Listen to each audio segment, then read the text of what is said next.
Selamat pagi buat kita semua.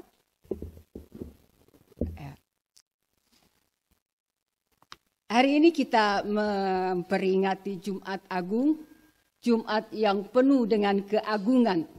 Oleh karena Tuhan kita, Yesus mati di Golgota untuk menebus kita semua. Tema yang diberikan dalam pemberitaan firman Tuhan hari ini terambil di dalam Yesaya 53 ayat 3 sampai dengan 5. Temanya tetesan yang berharga.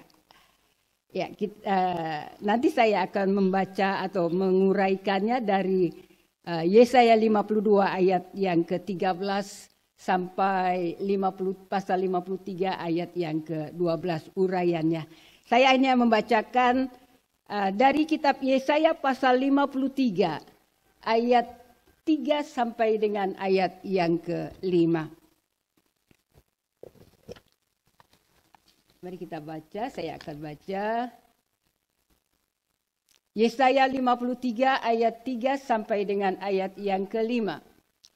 Ia dihina dan dihindari orang, seorang yang penuh kesengsaraan dan yang biasa menderita kesakitan.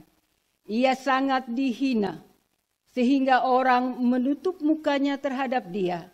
Dan bagi kita pun, dia tidak masuk hitungan. Tetapi sesungguhnya penyakit kitalah yang ditanggungnya, dan kesengsaraan kita yang dipikulnya. Padahal kita mengira dia kena tulah, dipukul dan ditindas Allah. Tetapi dia tertikam oleh karena pemberontakan kita. Dia diremukkan oleh karena kejahatan kita. Ganjaran yang mendatangkan keselamatan bagi kita ditimpakan kepadanya. Dan oleh bilur-bilurnya kita menjadi sembuh. Ibu bapak yang dikasihi oleh Tuhan Yesus Kristus, tema yang diberikan adalah tetesan yang berharga. Saya berupaya untuk mencari pengertian atau apa arti dari kata tetesan di dalam Kamus Besar Bahasa Indonesia. Ternyata tidak ada di KBBI, tapi kalau kata tetes ada. Tetesan tidak ada, tetes ada. Jadi tetes itu ya jatuh atau menetes atau benda cair yang menetes. Ada gabungan kata tetes. Tetes hujan, tetes tebu. Kemudian ada juga tetesan darah atau tetesan air mata, gitu ya. Itu ada gabungannya.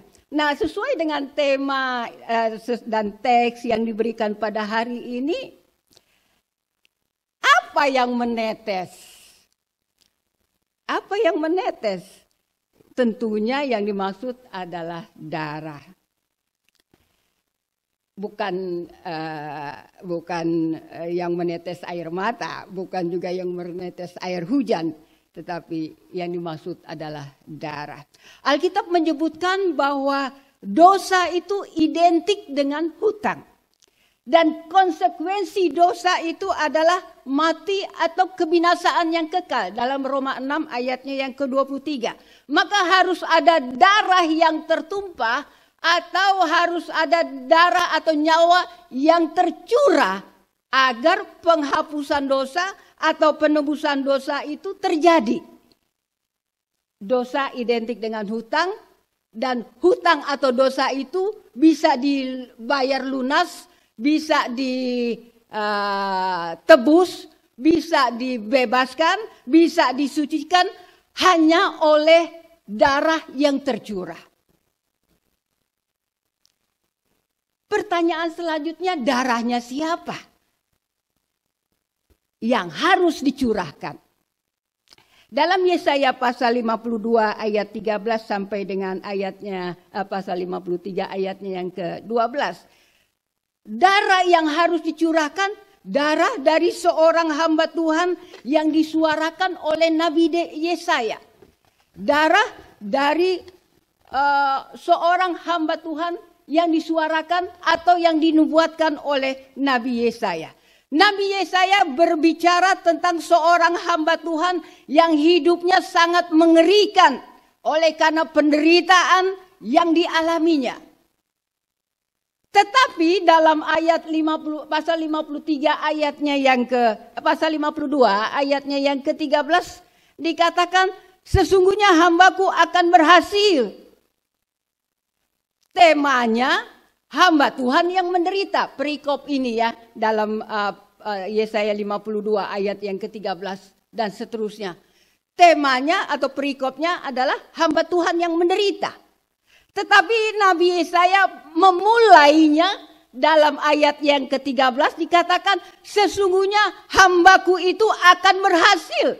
Dia akan ditinggikan, dia akan disanjung dan dia akan dimuliakan. Ini sesuatu yang kontradiksi. Katanya berhasil. Kalau sesuatu yang berhasil itu berarti ya tampil sebagai pemenang. Tetapi dalam perikop ini judulnya aja sudah dikatakan hamba Tuhan yang menderita. Ini sesuatu yang kontradiksi. Tetapi ibu bapak yang dikasihi oleh Tuhan, keberhasilan yang bagaimana? Berhasil dalam apa yang dimaksudkan oleh Nabi Yesaya? Jika kita simak dalam Yesaya 53 ayatnya yang ke-10 dikatakan, tetapi Tuhan berkehendak meremukkan dia dengan kesakitan. Apabila ia menyerahkan dirinya sebagai korban penebus salah. Tetapi Tuhan mempunyai rencana untuk meremukkan dia. Dengan kesakitan apabila ia menyerahkan dirinya sebagai korban penebus salah. Dari ayat firman Tuhan ini jelas bahwa hamba Tuhan ini dihadirkan untuk diremukkan. Bisa ibu bapak bayangkan kerupuk diremukkan itu ya, hancur atau barang atau benda atau apalah diremukkan itu seperti apa diremukkan? Tinggal puing-puing atau tinggal serpihan, tinggal pecahan-pecahan itu. Ayat firman Tuhan ini menjelaskan bahwa hamba Tuhan itu memang dihadirkan untuk diremukkan. Untuk menjadi korban penebus salah.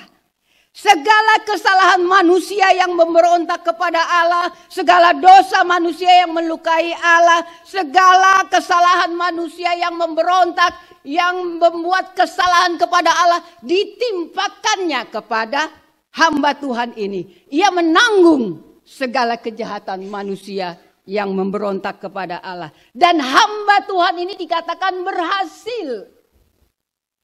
Dia berhasil menjadi korban penebus salah. Berhasil menjadi korban penebus salah. Dan inilah intisari dari pemberitaan atau nubuatan Yesaya. Yesaya bernubuat untuk menunjukkan bahwa hamba Tuhan ini berhasil menjadi korban penebus salah. Berhasil diremukkan agar penebusan dosa itu terjadi. Ibu bapak yang dikasihi oleh Tuhan, mari kita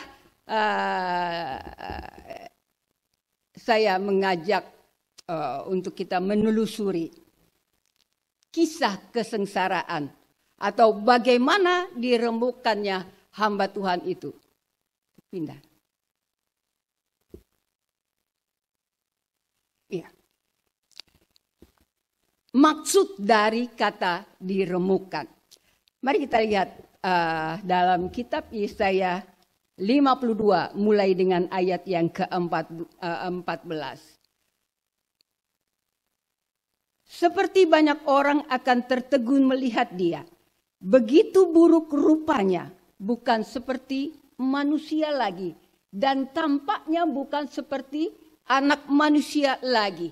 Kita melihat pertama kesengsaraan yang dialami oleh hamba Tuhan ini. Digambarkan begitu buruk rupanya.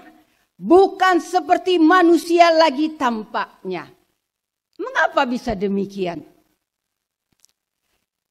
Begitu buruk rupanya dan bukan seperti manusia lagi. Ini akibat dari penyiksaan yang dialaminya. Akibat dari penderitaan yang dialaminya. Rusak mukanya, rusak tubuhnya. Akibat siksaan tentara Pilatus. Tubuhnya juga rusak sehingga dikatakan bukan seperti manusia lagi. Bukan seperti manusia lagi. Yang pertama itu bagian tentang begitu buruk rupanya. Tidak seperti manusia lagi. Yang kedua, hamba Tuhan ini diibaratkan seperti taruk tumbuh di hadapan Tuhan dan sebagai tunas dari tanah kering. 53 ayatnya yang kedua. Seperti taruk ia tumbuh di hadapan Tuhan dan sebagai tunas dari tanah kering. Taruk adalah tunas yang tumbuh dari tunggul pohon. Tunas dari tanah kering menggambarkan hati manusia yang kering secara rohani. Hamba Tuhan ini mengalami penolakan dari orang-orang yang dilayaninya. Dengan kata lain, hamba Tuhan ini melayani orang-orang yang kering rohaninya. Yang ketiga, hamba Tuhan ini sangat dihina dan dihindari orang. 53 ayat yang ketiga. Ia dihina dan dihindari orang, seorang yang penuh kesengsaraan dan yang biasa menderita kesakitan. Selanjutnya dikatakan ia sangat dihina, sehingga orang menutup mukanya terhadap dia. Dan bagi kita pun dia tidak masuk hitungan. Yesaya menyebut hamba Tuhan ini diremukkan dengan cara yang luar biasa. Dia begitu dihina sehingga orang menutup mukanya terhadap dia. Ia dihindari orang. Lebih tepatnya lagi dibilang dia tidak mempunyai pengagum atau pengikut. Orang menutup mukanya terhadap dia. Apa sebab? Karena hamba Tuhan itu tidak menarik. Kehidupan hamba Tuhan ini ditandai atau dilalui dengan segala penderitaan, segala sakit penyakit, segala kemiskinan dan segala hal-hal yang penolakan dan lain sebagainya. Begitu dihina, sangat dihina, orang pun menoleh atau tidak mau melihat mukanya, menutup mukanya. Sehingga orang menutup mukanya dan bagi kita pun dia tidak masuk hitungan. Yang selanjutnya mari kita lihat apa yang dialami atau kesengsaraan yang dialami oleh hamba Tuhan ini. Dia mengalami atau hamba Tuhan ini tertikam oleh karena pemberontakan kita. Dia diremukkan oleh karena kejahatan kita. Ayat yang kelima. Tetapi dia tertikam oleh karena pemberontakan kita. Dia diremukkan oleh karena kejahatan kita. Ganjaran yang mendatangkan keselamatan bagi kita ditimpakan kepadanya dan oleh bilur-bilurnya kita menjadi sembuh. Naskah Ibrani mengatakan ia terluka oleh tusukan. Tulisannya itu mekholal, tertikam. Suatu luka jasmani, bukan hanya penderitaan batin. Luka dan bilur itu sayatan atau apa? Luka panjang akibat dari tikaman. Tertikam itu istilah yang cocok untuk peristiwa yang dialami oleh hamba Tuhan ini. Dia ditusuk. Kemudian dia diremukkan, kata daka. Kata yang paling pas dan cocok dan memang tidak ada kata lain yang lebih pas. Dia dihancurkan dan tinggal puing-puing saja. Kemudian hamba Tuhan ini dianiaya. Dia ditindas tetapi tidak membuka mulutnya. Ayatnya yang ke-7. Dia dianiaya tetapi dia membiarkan diri ditindas dan tidak membuka mulutnya. Seperti anak domba yang dibawa ke pembantaian. Seperti induk domba yang keluh di depan orang-orang yang menggunting bulunya. Ia tidak membuka mulutnya. Biasanya orang itu kalau ditindas itu dia akan protes. dia akan menyampaikan atau memberikan satu alasan. Tetapi hamba Tuhan ini diam 1000 bahasa. Dia dianiaya, dia ditindas, tetapi tidak ada satu kata pun untuk membela dirinya. Tidak membuka mulutnya, tidak membela dirinya terhadap penindas-penindasnya. Dan sikap ini disamakan seperti sikap anak domba yang dibawa ke pembantaian dan siap untuk dipotong. Kemudian yang selanjutnya, hamba Tuhan ini pada akhirnya mati.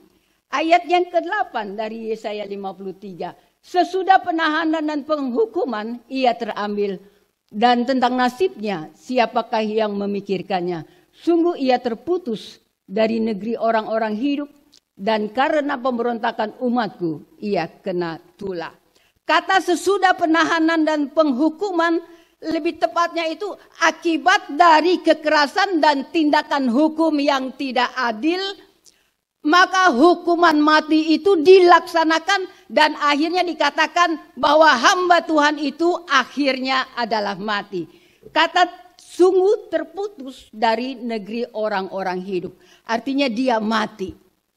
Dia mengalami aniaya, dia mengalami tindasan, dia tidak membuka mulut, dan dengan proses hukum yang tidak adil, pada akhirnya hamba Tuhan ini harus mengalami kata terputus dari orang-orang yang hidup. Lanjutnya, hamba Tuhan ini mati di antara penjahat dan kuburnya di antara orang fasik. Ayatnya yang ke-9. Orang menempatkan kuburnya di antara orang-orang fasik, dan dalam matinya ia ada di antara penjahat-penjahat. Sekalipun ia tidak berbuat kekerasan dan tipu tidak ada dalam mulutnya. Kata orang fasik itu artinya orang penjahat atau penyamun.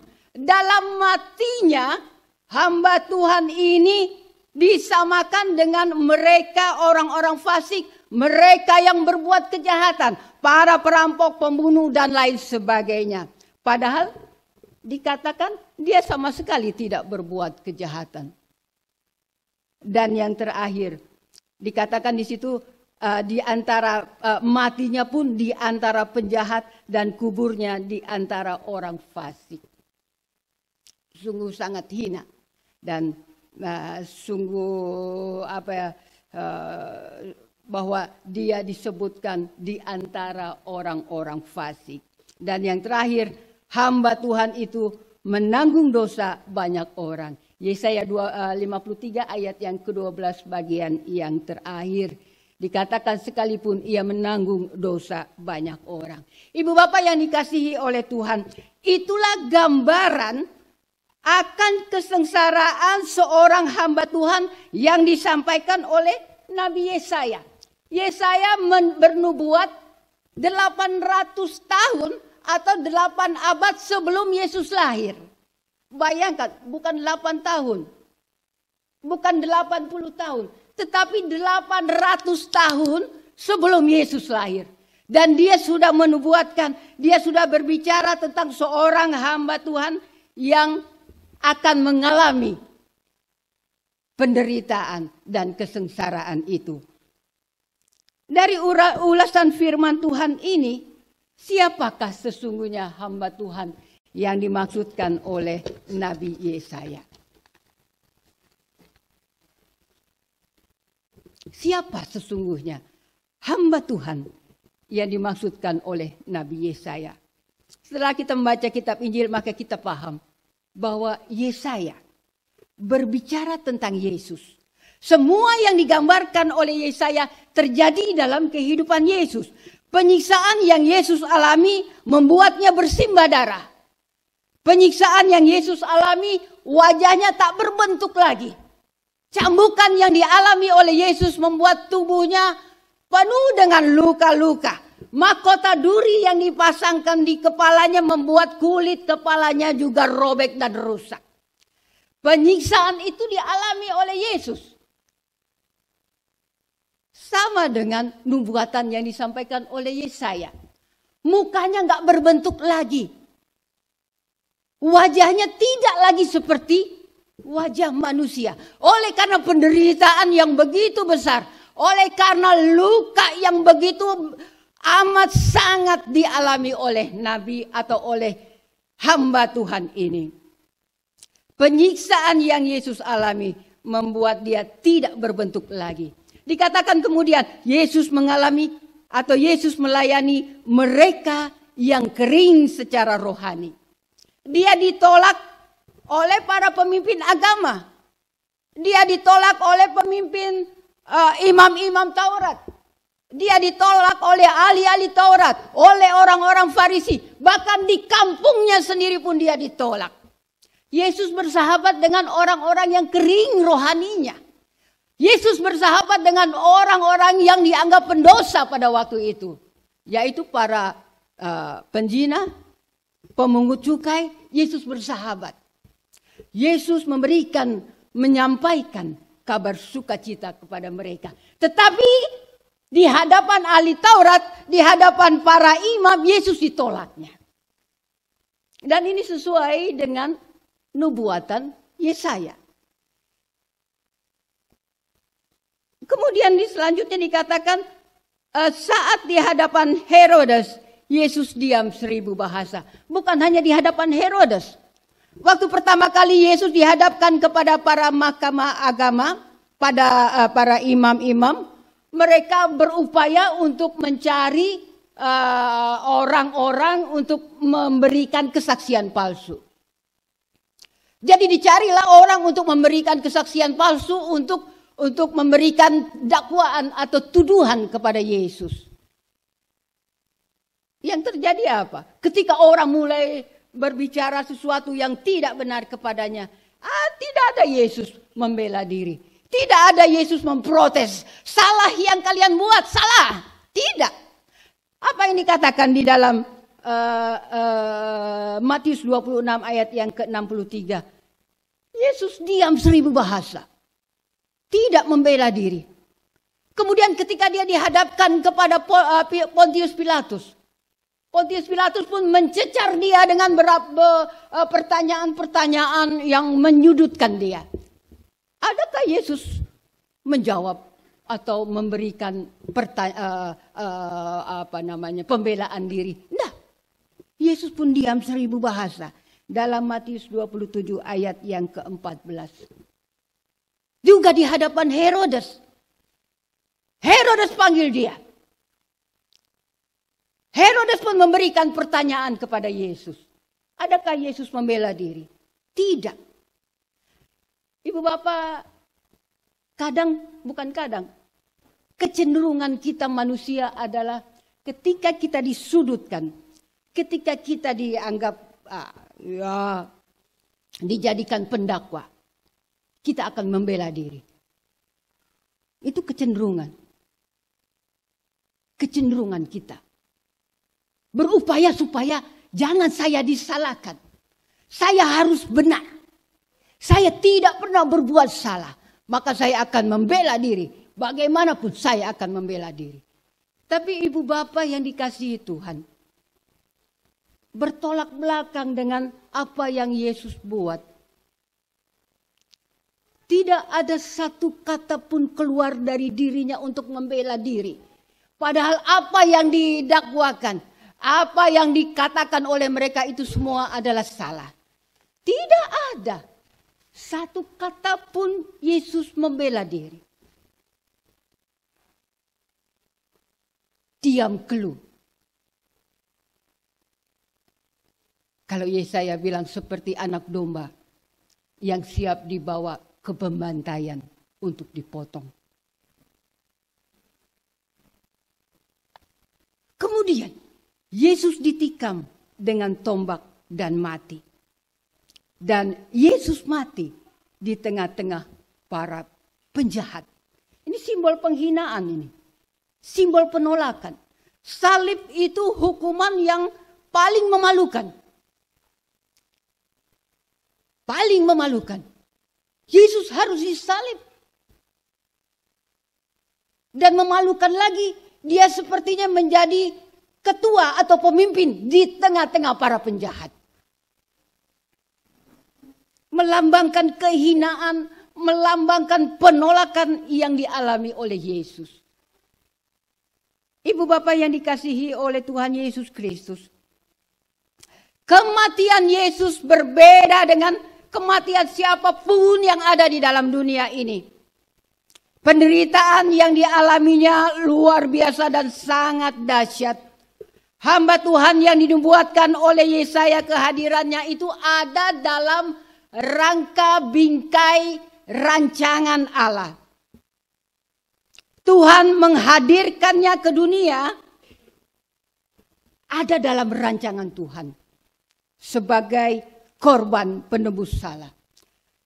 Dia rela mati, dia rela menderita, dia menanggung segala hukuman kita. Yesus terluka oleh karena pelanggaran kita. Dia menderita bukan karena kesalahan kita. Dia menderita karena pelanggaran kita. Dosa ditimpakan. Artinya ditimpakan itu dikasih semuanya kepada Yesus. Dosa ditimpakannya kepada Yesus. Dosa siapa? Dosa kita manusia. Ditimpakan. Dan dia dihadirkan untuk diremukkan. Itulah belas kasihan Allah bagi manusia. Kasih Allah yang sangat besar melalui Yesus Tuhan yang sudah tercurah darahnya di kayu salib.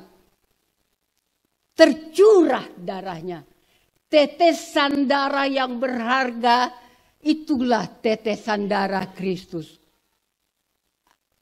Disalib supaya kita menjadi orang-orang yang ditebus. Maka Bapak Ibu yang dikasihi oleh Tuhan, apa makna firman Tuhan bagi kita dalam peristiwa Jumat Agung pada saat ini? Yang pertama, profil hamba Tuhan yang menderita yang Yesaya gambarkan merupakan teladan bagi semua hamba Tuhan. Seorang hamba Tuhan selamanya dia harus mengabdi kepada satu Tuhan, yaitu Yesus Kristus. Teladan kesetiaannya, teladan ketaatannya, teladan bahwa hanya mengabdi kepada satu Tuhan. Dan hamba Tuhan ini setia sampai mati. Yang kedua, tunduk dan taat. Makna yang kedua adalah bisa saudara bisa tambahkan. Saya hanya buat 3. Tunduk dan taat kepada Bapa. Walaupun ada kecenderungan hati mau menghindarinya. Di dalam kemanusiaan Yesus sebenarnya dia tidak menghendaki adanya kesengsaraan. Waktu Yesus berdoa di Taman Getsemane, di dalam Matius 26 ayatnya yang ke-39, dia bilang, "Ya Bapa, jikalau sekiranya mungkin, biarlah cawan ini berlalu daripadaku." Ada kalimat selanjutnya, "Tetapi janganlah seperti yang ku kehendaki, melainkan seperti yang kau kehendaki." Kecenderungan manusia, kalau bisa, janganlah penderitaan itu menghampiriku. Kalau bisa, janganlah kesesakan itu datang padaku. Tapi Yesus katakan dia mau tunduk dan taat kepada Bapanya. Karena taat kepada Bapanya, maka dia mengalami kesengsaraan. Dan makna dari Jumat Agung yang kita rayakan atau kita peringati pada hari ini. Bagian yang ketiga, Yesus telah mati karena dosa kita, maka kita ditebus olehnya. Oleh sebab itu setiap orang yang sungguh percaya dan menerima Yesus tidak lagi hidup dikuasai oleh dosa. Ingatlah pengorbanan Tuhan di atas kayu salib. Ingatlah darahnya yang sudah tertumpah menebus dosa kita. Maka oleh sebab itu dalam 1 Petrus 1 ayat yang ke-18 katakan, "Sebab kamu tahu bahwa kamu telah ditebus bukan dengan barang yang fana, bukan dengan emas, bukan dengan perak, tetapi dengan darah yang mahal, dengan darah anak domba Allah. Maka permuliakanlah Allah dalam seluruh hidup kita. Ingatlah pengorbanan Tuhan. Ingatlah karya Tuhan di kayu salib. Maka dalam hidup kita, kita hidup untuk memuliakan Tuhan. Tuhan memberkati kita sekalian. Amin.